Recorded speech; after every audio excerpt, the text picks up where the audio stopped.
I start the year in rows, but I put them into tables because I like them being able to work together and work in groups.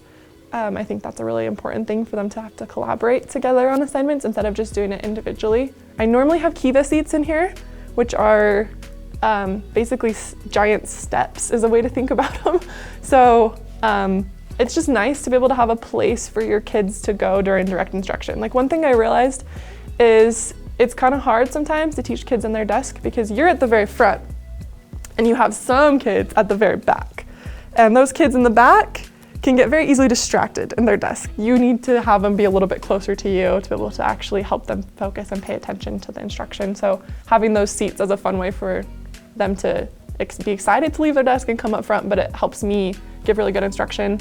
One thing that I like is I have a little reading corner, so I put my library back in a corner and I put pillows and a blanket back there for them so they can go read back there if they want. I have an Apple TV in here and an iPad and an iPad pencil. So I think that's really fun to be able to let them use the iPad and the pencil during our lessons to help keep it a little more interactive. We do a lot of other interactive things too. I teach them what the voice levels are over there. So I'll sometimes use a clip and just like move it up and down based on what voice level I want them to be at, and I'll always tell them what voice level before we start an activity. So voice level 0 is like voices are totally off. You know, voice 1 is like a little tiny whisper, and you move up to like voice 5, which is like loud, out of control, loud crowd.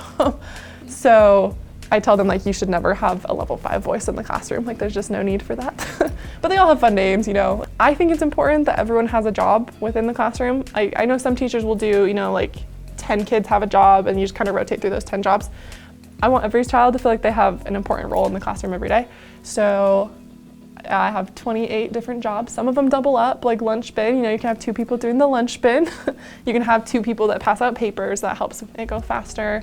In my classroom, I do pretzels. So we have like 10 minutes in the morning where I give them just kind of a chance to snack and eat and have time to, you know, do things within a range of choices, right? So they can do Go Noodle, they can color at their desk, they can talk quietly. It's just kind of a chance for them to reset because we have like 3 or 4 hours in the morning where they're just like in class. So yeah, I have people that'll pass out the pretzels for other kids, and yeah, I don't know if that's the job system. I just rotate them through every week.